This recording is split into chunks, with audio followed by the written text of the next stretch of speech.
como é que nós definimos momento angular? E agora nós estamos falando de momento angular orbital. Claro, depois nós podemos falar de momento angular de spin, momento angular total, mas momento angular orbital, vamos utilizar a letra L para representar momento angular orbital, né? Na física quântica, como é que nós fazemos? Nós temos aqui uma grandeza clássica e agora associamos a essa grandeza clássica um operador. Então vamos colocar o chapéu, né, sobre o L agora, porque L se refere agora com o chapéu ao operador momento angular. Ora, esse operador momento angular é fácil adivinhar, né, a forma desse operador momento angular. L é igual a R poderia ser R chapéu também, R chapéu, mas na representação coordenadas, R chapéu é igual a R vetor P chapéu agora. Por quê?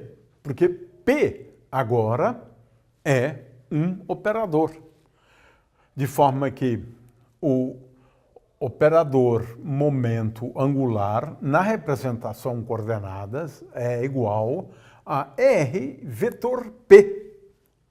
De forma que aqui eu tenho uma forma de representar no contexto da física quântica o momento angular. Ele é representado por um operador, né? Ora, vamos lembrar em primeiro lugar que o operador P vetor, ele é igual na representação coordenadas a menos I H cortado, o operador gradiente, né? Essa é uma representação, né? Ora, com isso, temos então, a rigor, como representar, né, o operador momento angular. Ele é um operador vetorial, tem uma natureza vetorial, né? Então, vamos lá. Lembra-se que a componente x do momento angular é igual a y vezes pz menos z vezes py. A componente y do momento angular é igual a z vezes px menos x vezes pz. E, finalmente, a componente z do momento angular é igual a x py menos y px. Ora, por essa definição, o que a gente deve fazer agora? Se eu quero o operador momento angular, então o que eu tenho aqui? Eu tenho agora a componente x do operador momento angular na representação coordenadas é isto e é isto. E é isto para Ly e coloco o chapéu em todos os p's aqui, né? E tenho, portanto, os operadores, né? Os operadores momento angular, né? Eu tenho a componente x do operador momento angular, a componente y do momento angular e assim por diante.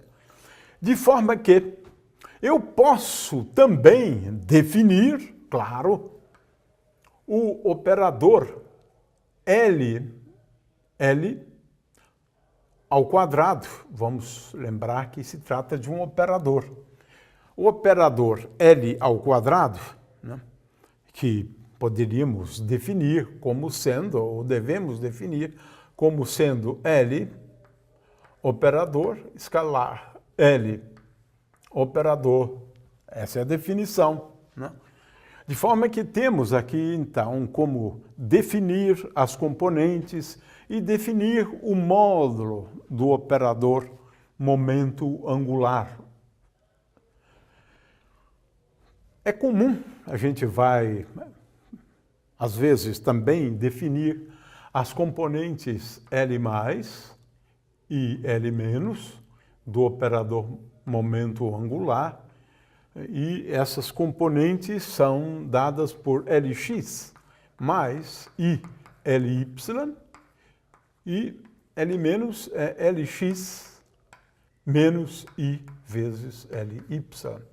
É muito comum, na teoria, definirmos essas duas grandezas aqui, né? Ora, então, como é que eu escrevo formalmente na representação coordenadas? Como é que eu escrevo formalmente Lx? Lx, agora estou falando de operadores, né? Lx é igual a y, mas, veja, vezes Pz. Então, o ideal mesmo é colocar aqui menos IH cortado, porque eu tenho na definição aqui menos IH cortado, né? E agora eu tenho Y PZ, mas PZ é DDZ, DDZ, menos Z DY. Aqui, então, tenho o primeiro operador, o Lx, né? Eu tenho também o Ly, que é igual a menos IH cortado, vamos colocar aqui esse fator aqui em evidência, né? E eu tenho, portanto, Ly igual a Z vezes D dx menos x vezes D dz. Finalmente, eu tenho Lz, que é igual a menos IH cortado vezes x dy menos y d dx. Menos y. Tenho, portanto, uma forma de representar o momento angular na física quântica por meio de operadores. 3 operadores. E agora se vê que eles são diferentes, né? Ora, o que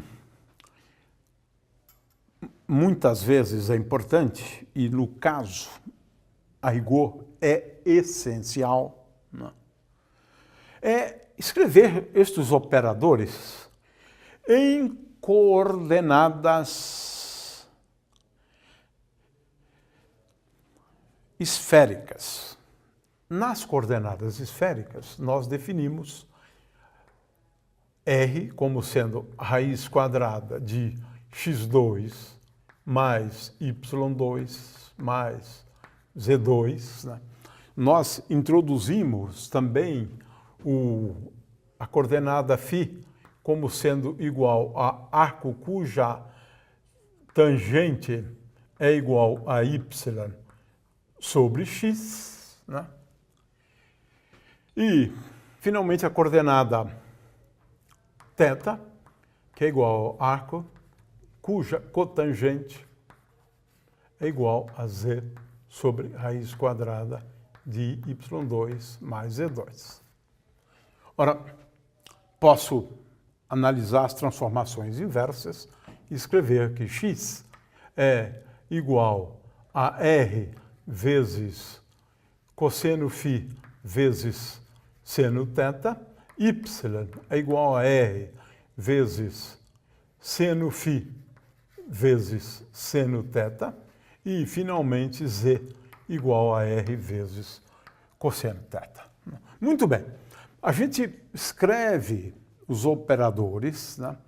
Lx, Ly e Lz, agora em termos destas coordenadas, porque é mais fácil trabalhar com essas coordenadas, né? Ora, só vou fazer, assim mesmo, explicar como a gente faz, né? No caso do Lz. Depois é só copiar o que eu escrever aqui, né? E é uma questão, então, de conferir, né, o que eu vou, a resposta que eu vou dar, né? Então, vamos começar com o Lz, né? O Lz é igual a menos IH cortado vezes... Agora, aqui eu tenho x vezes d dy, mas d dy eu posso escrever como sendo igual a d θ dy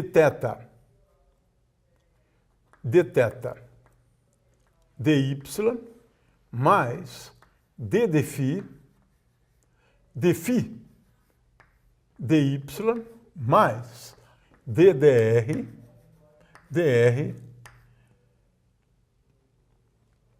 dy. Esse aqui é só o primeiro termo. Agora eu tenho o segundo, que é menos y. O segundo é menos y vezes. Agora aqui eu tenho d dx.